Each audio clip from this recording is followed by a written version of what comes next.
Hey everybody, Chris Kresser here. Welcome to another episode of Revolution Health Radio. This week I'm really excited to welcome Daniel Lieberman as my guest.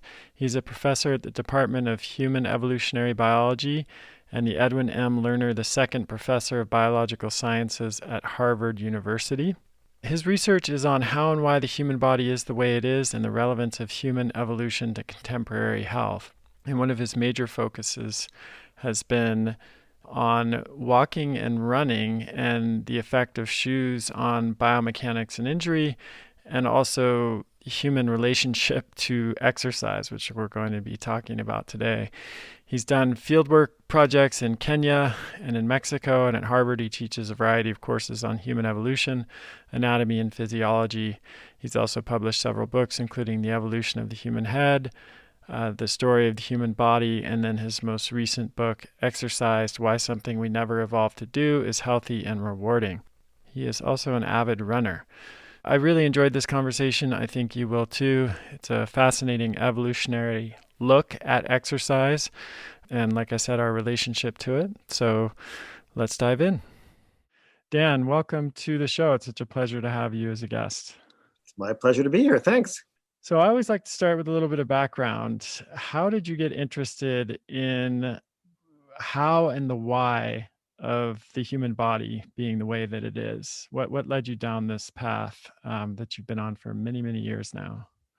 Gosh, I'm not sure if I can answer that question. I mean, I think when I was an undergraduate, I was thinking about medical school. My grandfather was a pediatrician, and I think he was a big influence on me. And so I always had a kind of interest in medicine. And then I got sidetracked by evolutionary biology. When I was an undergraduate, I took a class that I fell in love with the kind of way of thinking about using evolutionary logic to think about problems and what happened in human evolution. And that slowly led me to a PhD where I became like a head guy. So I worked on chewing biomechanics for my PhD, Mm-hmm. but I also was interested in locomotion. There's a lot of stuff going on in locomotion. When I was a student here at Harvard, Harvard has always been a center for locomotor research and physiology, and so it was in the air, and then I kind of focused my early career on heads. I actually wrote a book called The Evolution of the Human Head. And one of the subjects that I got really interested in was how do we stabilize our heads during locomotion? And that really got me interested in running because we discovered that there were special adaptations for stabilizing the head during running. In fact, we just published an article on that last week that got some press in the New York Times. So that kind of got me interested in running, and then eventually wrote that paper with Dennis Bramble, the Born to Run paper in 2004, and that kind of took over my life. Right. Yeah. So it's been a kind of long, non-linear journey.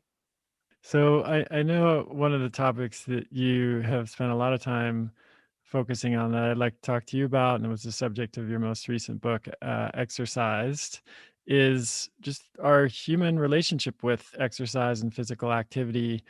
What we might say a normal pattern is for human physical activity that we've discerned from studying ancestral populations versus what our modern relationship with exercise and physical activity is, and how they differ. So maybe we could start by just defining some terms that we'll be using in the conversation. So what's the difference between physical activity or non-exercise physical activity and exercise? Well, so physical activity includes exercise, but physical activity is just moving, right? Doing anything you do that involves moving is physical activity, right?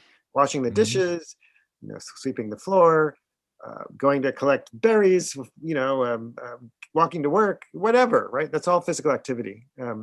But exercise is a special kind of physical activity. It's discretionary, voluntary, planned physical activity for the sake of health and fitness, right? Going to the gym to lift weights, or going for, like I went for a 5-mile run this morning, for the no purpose other than going for a run. So that's exercise. And where would you characterize sports and that's a distinct form of exercise because it's purposeful, but activities that are, let's say, hiking or backcountry skiing or something like that, which are certainly involve, greater amounts of physical activity, but seem to kind of span a couple of different categories, especially if there is any kind of practical element associated with them. Yeah, I mean, there's no need to come up with completely discrete categories, right? There can be a blurring between physical activity and exercise, and sports can be an example of that. There are some sports that don't involve very much exercise, baseball being one of them, right? But Right. others that, or darts, or race car Right. driving maybe, or I don't know, you can come up with some Yeah. others, I'm sure, but others involve, there's a continuum, right? There's never going to be a simple, clear dividing line between exercise and physical activity.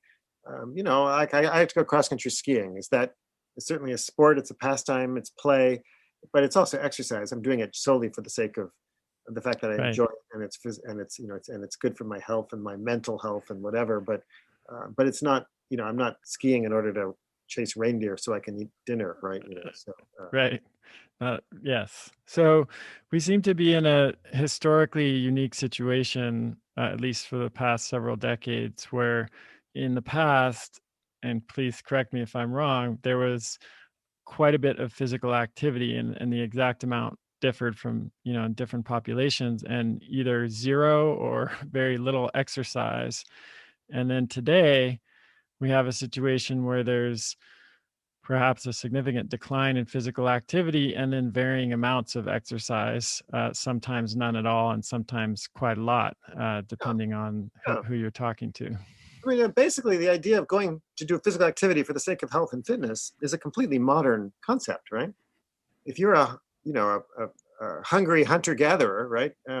You might play as a kid, right? We can debate whether you want to call that exercise. Yeah. You might dance as an adult, for social reasons.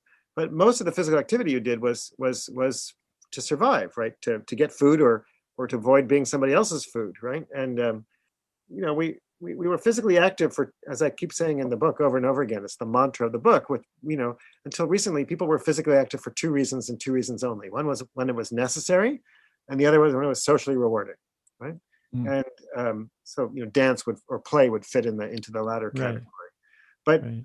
but nobody went to the gym. Nobody had treadmills. Nobody went for 5 mile runs for the purpose of having a 5 mile run. That would be crazy. And the reason for that is that until recently, people were calorie limited, right? It was very hard to get enough calories. People did get enough calories, but it's extra work, and so and when calories are limited, then you have to engage in trade-offs. So the best example of trade-offs is for time, right? The time you're spending listening to me is time that you can never get back and spend doing something else, right? So time is inevitably traded off in terms of what you do. But Mhm. in most societies, until recently, calories were also traded off too, right? When calories are limited, and you can either spend it on growing your body or maintaining your body or storing it as fat or reproducing or moving, right? And so energy you didn't spend on moving, you could spend on taking care of your body and reproducing, which are the only things that natural selection care about. So doing needless physical activity that has no benefit, has no reward, like lifting weights for the sake of lifting weights, is just a completely modern idea. Nobody ever did it in the past, or if they did it, Right. they did it very, very rarely. So that's the basic argument of exercise, which is that exercise is a modern phenomenon, and we've increasingly industrialized it, and we've commodified it, and we've medicalized it, we prescribe it, we pay for it, we sell it. But those are all very recent trends. So we could say that exercise was not only something that we weren't programmed to do, it was something that actually could have presented survival risks to us. And so would you say that we were actually programmed not to do it Well, unless we I would had to? I'd stay away from the word programmed because we're Mm. not programmed to do anything. But you know, it's maladaptive, right? So there'd be perhaps selection against it. Look, here's the way I think about it, right? All of us have this instinct. Like I'm on the fifth floor of the Peabody Museum right now, which is this old Victorian building at Harvard, right? And Mhm. every time I walk in the building, I pass by the elevator and I want to take the elevator to the fifth floor. I have this little voice always, every day, no exception, says, take the elevator, right? But of course, there were no elevators in the Stone Age. But it's natural to try to avoid unnecessary exertion so I can spend those calories on something else. And I have to use my slow brain to kind of override that little voice and take the stairs because otherwise, Not so much because I don't get enough exercise, because I do, but partly because if anybody sees me in the elevator, they'll call me a hypocrite, right? So, it's just an instinct to, I wouldn't say it's a program, but it's an instinct to avoid unnecessary exertions. And we see that all the time in escalators, when there's an escalator next to a stairway, or you're in the subway and you want to sit down rather than stand up, or the list is very long, right? It's just a basic instinct that we have to overcome because we never had to choose to do unnecessary exertion. Right. That was just not an issue in the past. So we shouldn't be surprised that in a society where we don't have to work or move our bodies in most cases to secure our food or maintain our survival, and we're not necessarily engaging in physical activity for social reward reasons, that we have this epidemic of sedentary lifestyle. Correct. Yeah, we created a world where we have machines that do everything for us, right? You can even brush your teeth with a machine, right? You don't have to do anything. But I think one of the reason I entitled the book "Exercised" is that I think people have become exercised about exercise, right? We're confused, we're anxious, we're nervous, right? And we're very judgmental about it. And I think one of the things that we have to stop doing is judging people who don't do unnecessary exertion as being lazy, right? They're being normal. Right. Right? We're asking people now to do something that we never evolved to do, and let's be more compassionate and help each other be physically active in a world where we now have to do something very strange, which is choose to be physically active, and that's a hard thing to do. And we need to help each other rather than judge each other. Yeah, that makes a lot of sense. And there's lots of other examples beyond exercise where we're Sure. acting out our instincts from an evolution. Like, I think of like technology, screens, smartphones, and things that, Sure. where we were primed, to be distractible for lots of different reasons. And those devices really kind of, take advantage of that instinctual response, and it's not a personal failing or something we should be ashamed of. Yeah, yeah. I mean, I think that better even. I mean, I'm not sure. We have lots of just so stories about these things, and maybe they're true. A simpler one would be if you put a bowl of potato chips in front of me, there's no way I could not eat them. I mean, Right. I The old Pringles ad, I bet you can't just eat one, right? yeah, no, it's They're pretty going hard. to win that Right? bet. That's a Yeah. basic instinct, right? And I mean, Yeah. potato chips are not good for you, but I love them.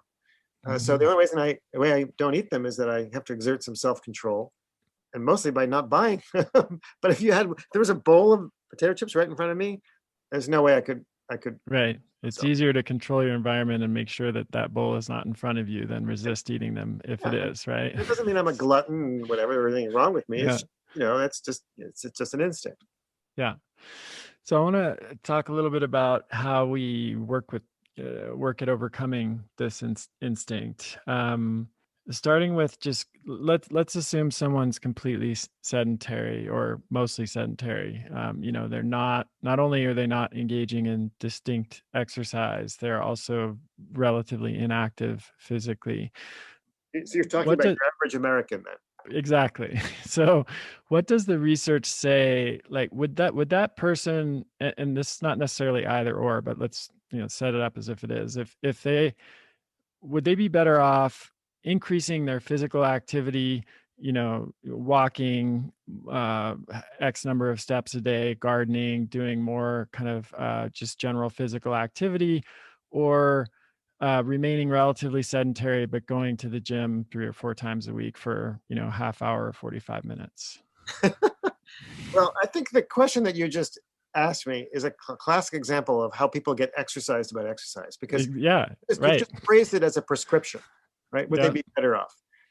And I think part of the argument of the book is that we should stop medicalizing exercise, and we should stop commodifying it, and we should start thinking of it in a slightly different way. And let me answer your question in the following way, which is that like there's plenty of epidemiological data, there's mechanistic data, there's biological data, there's all kinds of data that if you're inactive, no matter doing anything is better than not doing anything, right? And so yeah, if you're, for example, physically inactive and you start exercising or being physically active just an hour a week, right? That's like 8 minutes a day, right?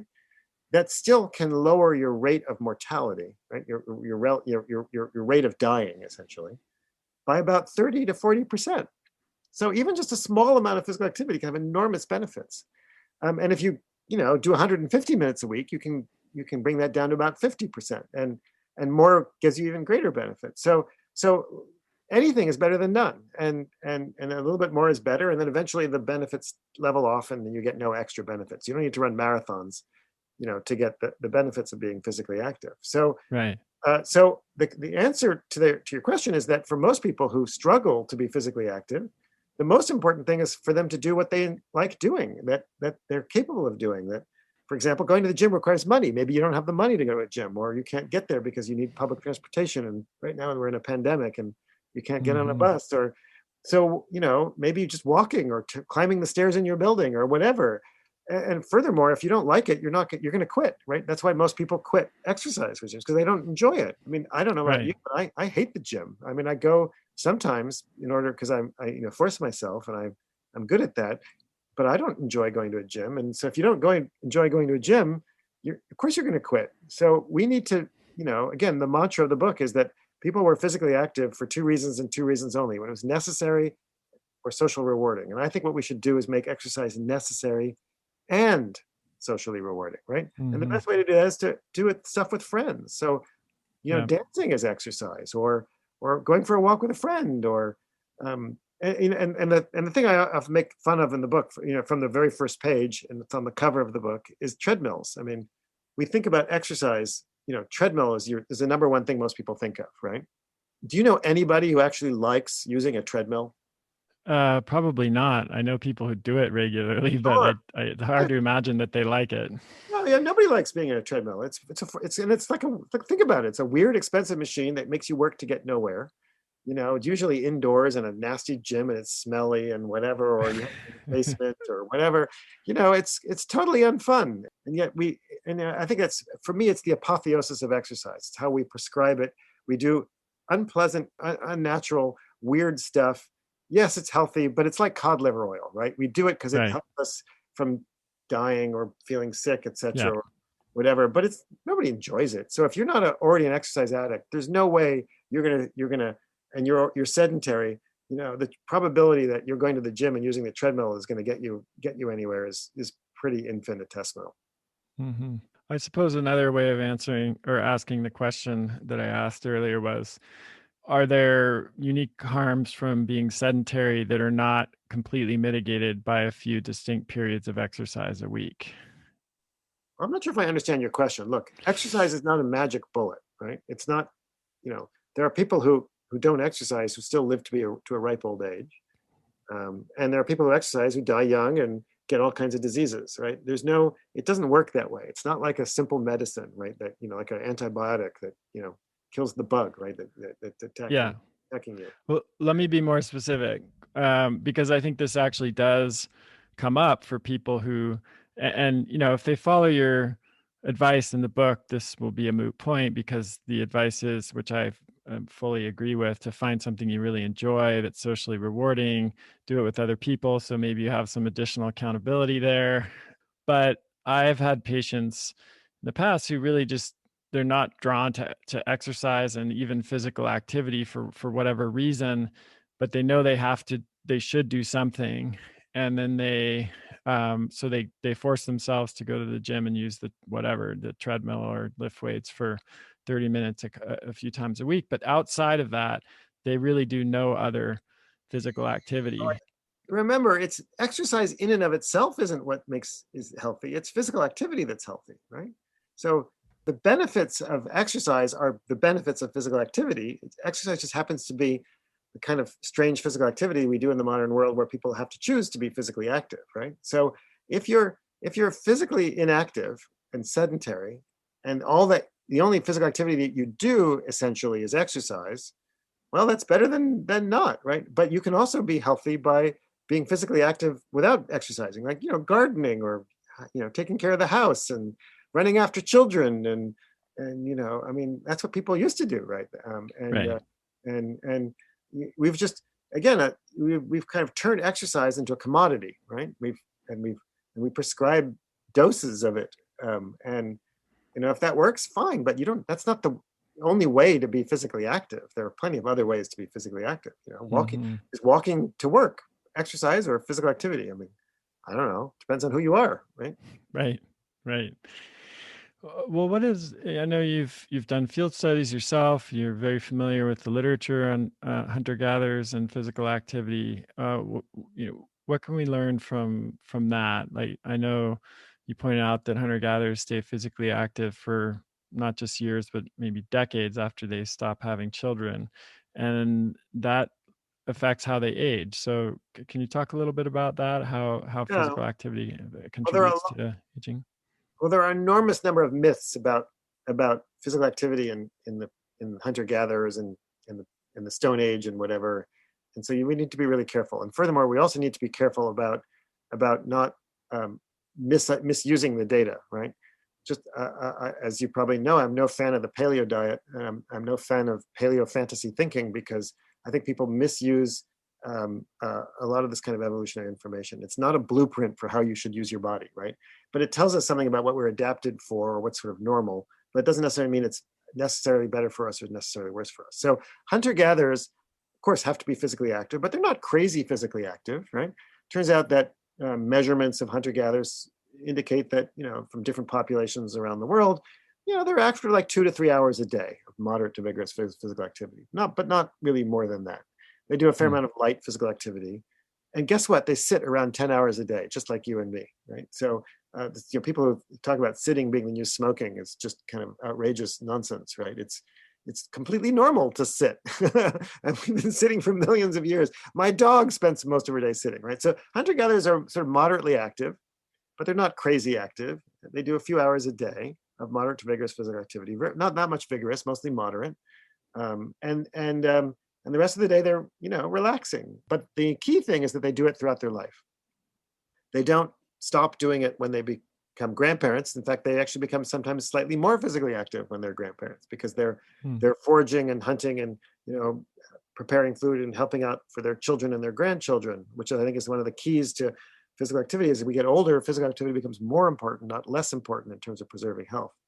The other thing about hunter-gatherers that's, there's a kind of a misconception out there, is that they're really strong, and they're not. They're reasonably strong, but they're not jacked up, and they're not doing huge weights, and you can't do huge weights. There are no weights out there Right. You get this sense from reading certain books that they're out there lifting enormous rocks, and it's just, that's not only wrong, it's also actually would be maladaptive, because muscle is very expensive tissue. If you bulk up, you need to eat a lot more to pay for Right. all the extra muscle. And when calories are limited, having more muscle than you need is a bad thing. And that's why we have this use it and lose it phenomenon. So hunter-gatherers mostly do light aerobic physical activity. Occasionally they do some sort of activities that involve strength, but not a huge amount. So they're like 75th percentile of strength compared to Americans and Brits and populations like that. But the key thing is that because they stay active, they maintain that strength longer in life. So it's they're not running marathons, they're not sprinting fast a lot, they're not doing running like Eliud Kipchoge, for 40 miles and for 40-minute miles and all that. I mean, they're kind of tootling along 10-minute miles when they run. They're walking 5 to 10 miles a day. That's about it. Yeah. And how does this affect how they age versus, let's say, how we age in industrialized societies? Well, remember, we don't know exactly how it affects how they age, because we don't have those kinds of data, but we know that in modern industrial societies, that people who remain physically active age a lot better. And of course, hunter-gatherers seem to age pretty well too, right? So it's a misconception that hunter-gatherers die young. They tend to have a high infant mortality, but if they survive infancy, they tend to live about 7 decades or so, sometimes 8 decades. But the important thing is that they tend to have less morbidity, and so they don't get the kind of chronic diseases that people get in Western societies. And I'm sure your listeners already know this, but that's also true of people in Western societies who eat sensible diets and remain physically active, right? They also age better. They're less likely to develop hypertension. They're less likely to develop atherosclerosis. They're less likely to develop sarcopenia, which is muscle wasting, which causes frailty and creates kind of vicious circle. So, but I think everybody already knows that. This is not like, you don't need me to tell you that, right? This is kind of this kind of common knowledge. Yeah, I mean, I think it is, and at the same time, it's a good reminder because I don't, I think at least in the people that I work with, sometimes there's a tendency for them to compare themselves with the standard American person who is not exercising, not eating healthy diet, because so much of the research that you hear about that's published is studying that population.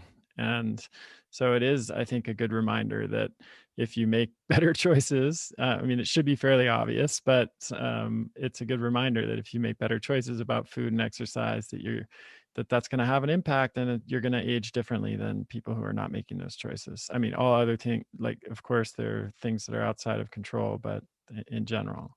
Yeah, and we've known this for ages. I mean, the first studies that showed that physical activity reduced heart disease were back in, well, people have known this since Socrates' time and before Right. in every continent on the planet. But we've had good epidemiological data for decades on this. This is nothing new.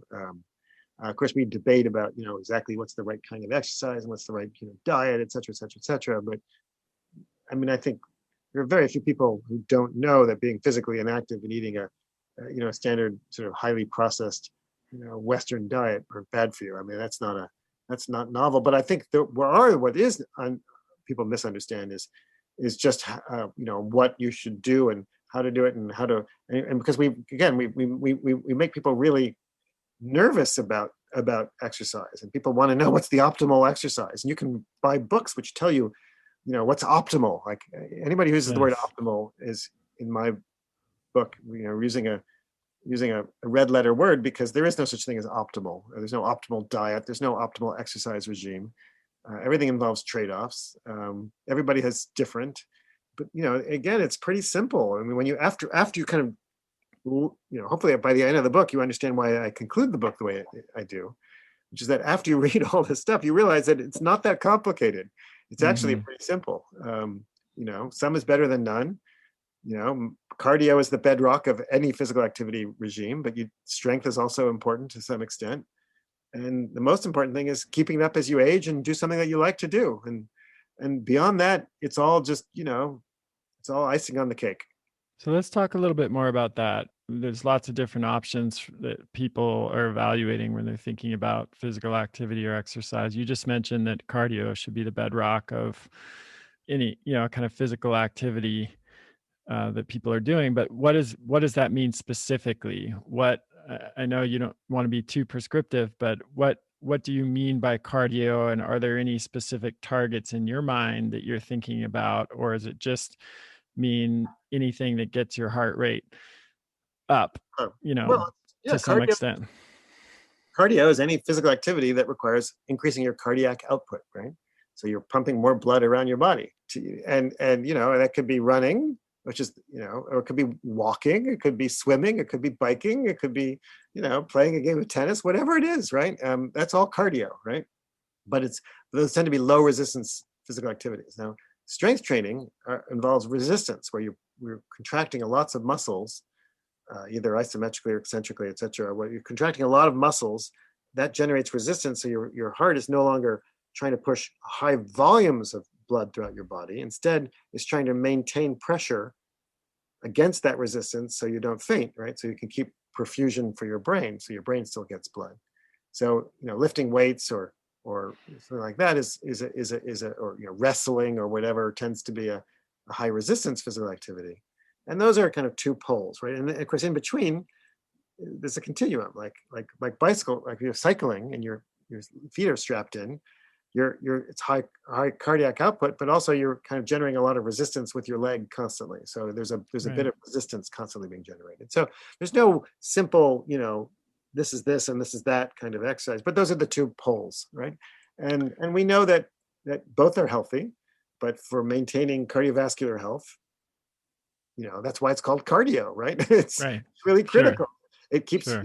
keeps you from developing hypertension, which is unquestionably the leading cause of death in the world today is hypertension. And without regular high cardiac output physical activity, you don't increase the capillaries in your periphery. You don't keep your arteries supple.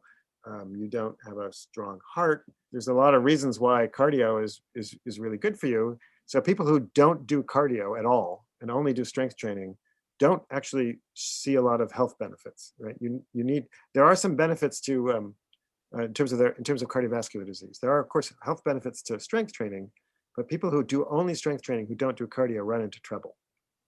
So, is there too much Ah, cardio the old too much question. exercise?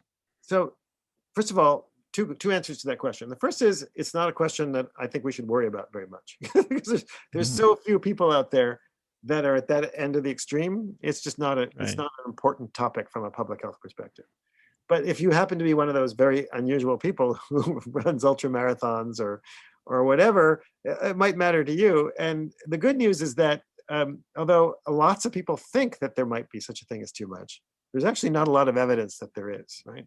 In fact, a study just came out from the UK Biobank, which is probably the biggest study so far on this topic, that confirmed studies that have been done in the United States on, again, large samples of individuals, again, few individuals at the really high end of the physical activity range, which show that there's really no significant increase in mortality rate for people who are doing really ridiculous amounts of exercise. So Mm. there's no benefit to them doing that exercise, but there doesn't appear to be at least an overall mortality risk. But that Okay. said, there's certainly trade-offs. One of the concerns that people have from very high levels of physical activity could be increased fibrosis in the heart, which could lead to an increased risk of atrial fibrillation. Mm. That might be the number one concern that people have. But and of course, if you're not maintaining energy balance, you're going to run into some metabolic problems. But really, it's not an issue that really anybody should. Very few people have to worry about.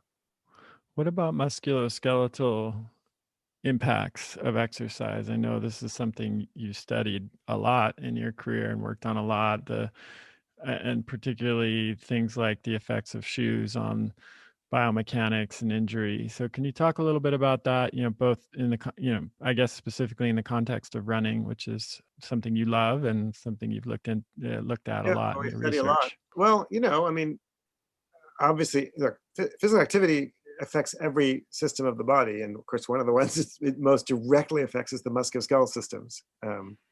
So, surprise, surprise, it's important. It has, of course, all kinds of benefits, but there are also risks, and people do get injured. And I think one of the myths out there about exercise, again, is that it's a magic bullet, right? And that if you just do it properly, you're never going to get injured. And I think that's a myth we have to, everybody who's very physically active is risking injury, but there are ways to mitigate that, I think. And I think one of the issues is that I think many, physical activities are skills, right? If you swim, it's a skill, and playing tennis is a skill, and throwing is unquestionably a skill. And I believe that running is also a skill. And that the problem is that we live in a world today where people aren't taught the skill of running. And I think shoes are a contributor to that, because cushioned shoes enable you basically to smash into the ground however you want, and it doesn't hurt. And so you can Right. Right. do some really stupid things wearing a shoe and feel like you're getting away with it, but it over, step by step, over thousands, millions, tens of millions of steps, those that can create troubles. And so I think that's one of the reasons why barefoot running is interesting, because when you're running barefoot, you simply can't do that. There's no way you can slam into the ground and hit hard. It's just not, you can't keep it up, right? So barefoot running requires people to run lightly and gently. And of course, that's how we evolved to run. I don't think you need to be barefoot in order to run well, but I think it's like a free coach, and it can give us some information. But it can also be a liability, because people think, again, but the way we commodify and commercialize everything, barefoot running was also commodified and commercialized. So people sell minimal shoes, and they sell the myth of barefoot running, that it's going to solve all your problems. If you read some books, you think you have no problems in the world, and everybody will love you, and you'll be able to just get out of the door and run ultra marathons. And we know those myths. I call this the myth of the athletic savage. But this idea that you can, if you just go back to kind of being uncontaminated by civilization, all problems will disappear. And that's just nonsense. Right. But again, there are better and worse ways to run, and I think we can learn from barefoot running how that works. And then if you want to wear a shoe, that's fine. You can run well in a shoe, and you can run badly barefoot. I think that's what really matters. Do you think for many people doing especially if they haven't learned how to run or ever, been taught by anybody or paid much attention to it, that some period of barefoot running or at least feeling their feet on the ground is helpful to get the proper biomechanics, even if they go back to wearing shoes? I think so. I mean, look. Also, it's just kind of fun to use your body, right? Hmm. People are scared of it, which is kind of interesting.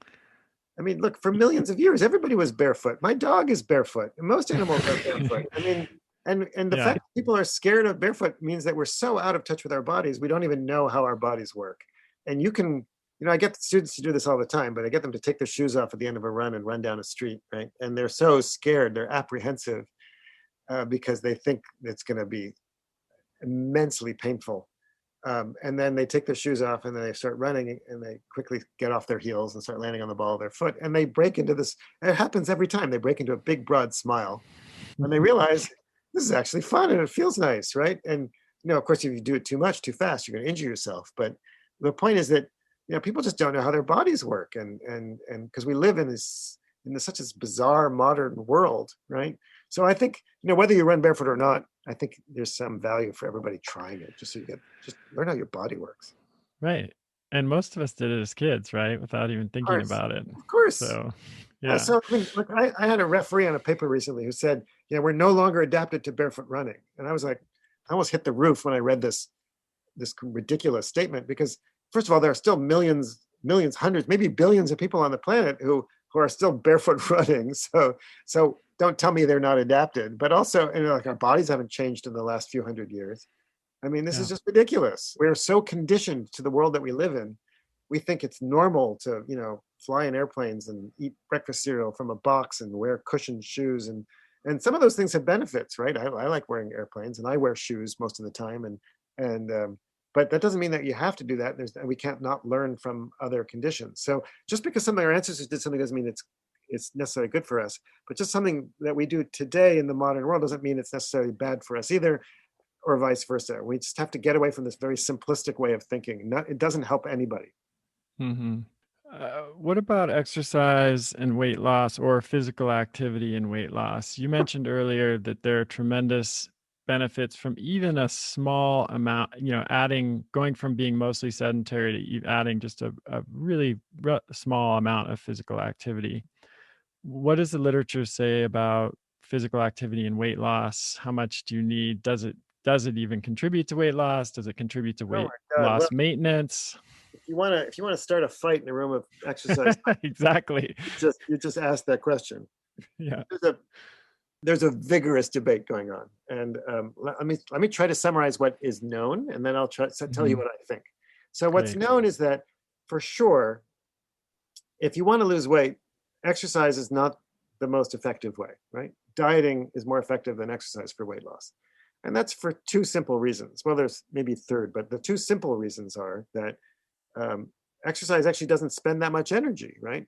If I scarf down a donut and have a drink, right, I'm going to get 600-700 calories just right there, right? It's going to take me running 6 or 7 miles to burn off the same amount of energy.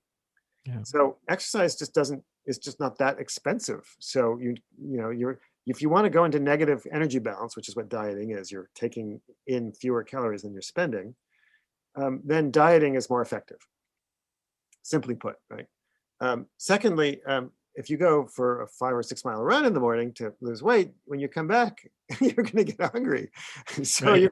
you're going to eat some of that back, right? So fortunately, studies show that depending on the intensity, you don't tend to eat all of it back. So you can actually still lose weight exercising. But the thing is, you can't lose a lot of weight fast. But let's get back to that point in a second. The third thing that everybody agrees on is that exercise is beneficial for preventing weight gain or weight regain.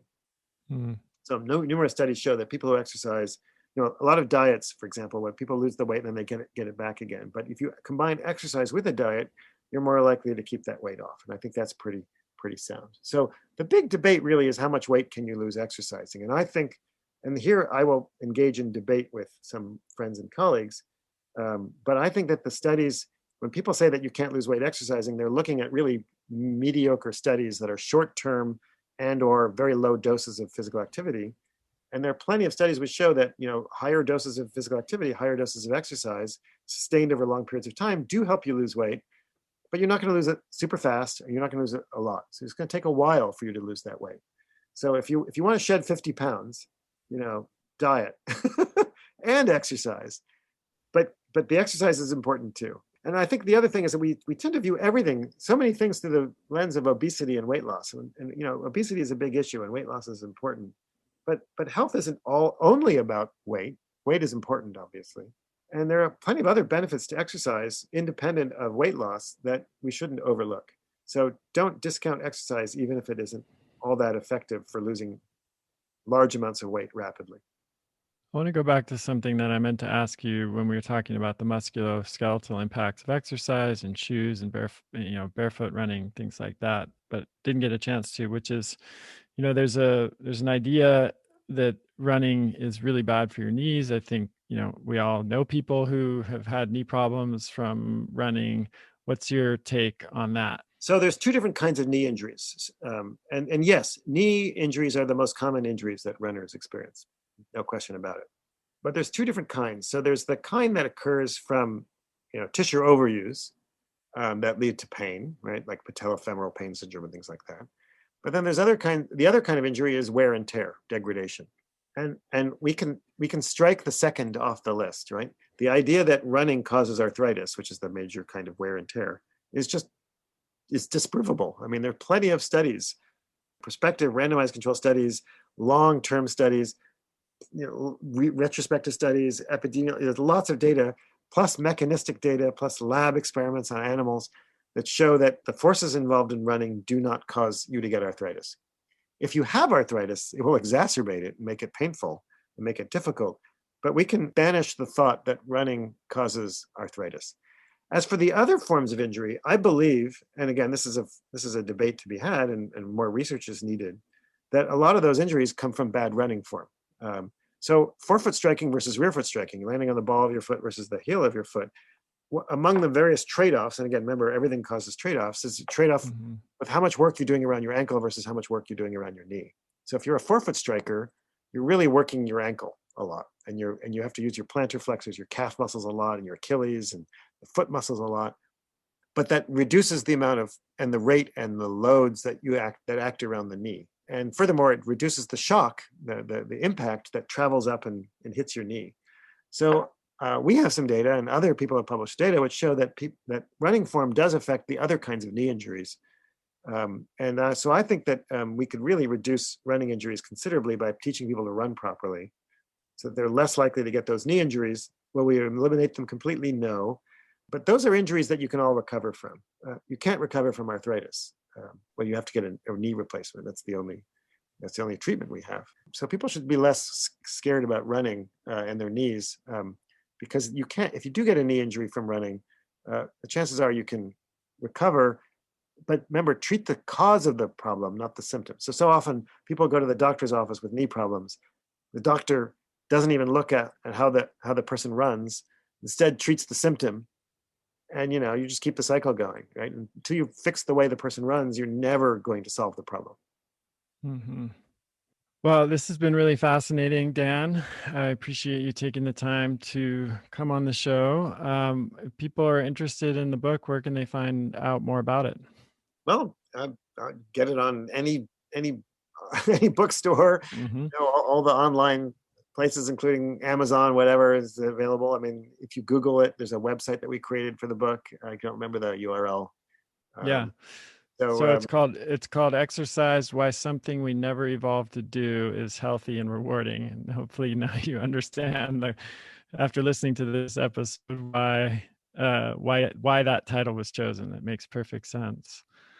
Thanks. Yeah, and there's the book deals with inactivity, sitting, sleeping. It also deals with strength, speed, aging, fighting, sports, running, walking, dancing, everything. And the final section of the book is really about how that all applies to health in the modern world in terms of dose and getting people to exercise. And there's a kind of a final chapter, which is like a compendium of every scary disease you ever care about or worry about, and how physical activity affects it. Yeah, I will also say it's entertaining to read. I enjoyed the stories of the field research and funny too. So a lot of books on science books can be kind of dry and not very fun to read. But this was a refreshing example of how it can be entertaining to read a book about science, which I really did. I Well, know thanks. the listeners will as well. I figured who wants to read a book about exercise that isn't fun, right? It's just like exercise itself. It's not fun. Exactly. You'll be exercised if you do that, right? Okay, thanks for listening, everybody. Keep sending your questions in to chriskresser.com/podcast question. And the book is Exercise, Why Something We Never Evolved to Do is Healthy and Rewarding by Dan Lieberman. Go check it out. I think you'll enjoy it. That's the end of this episode of Revolution Health Radio. If you appreciate the show and want to help me create a healthier and happier world, please head over to iTunes and leave us a review. They really do make a difference. If you'd like to ask a question for me to answer on a future episode, you can do that at chriskresser.com/podcast question.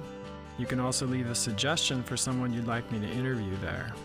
If you're on social media, you can follow me at twitter.com/chriskresser or facebook.com/chriskresserlac.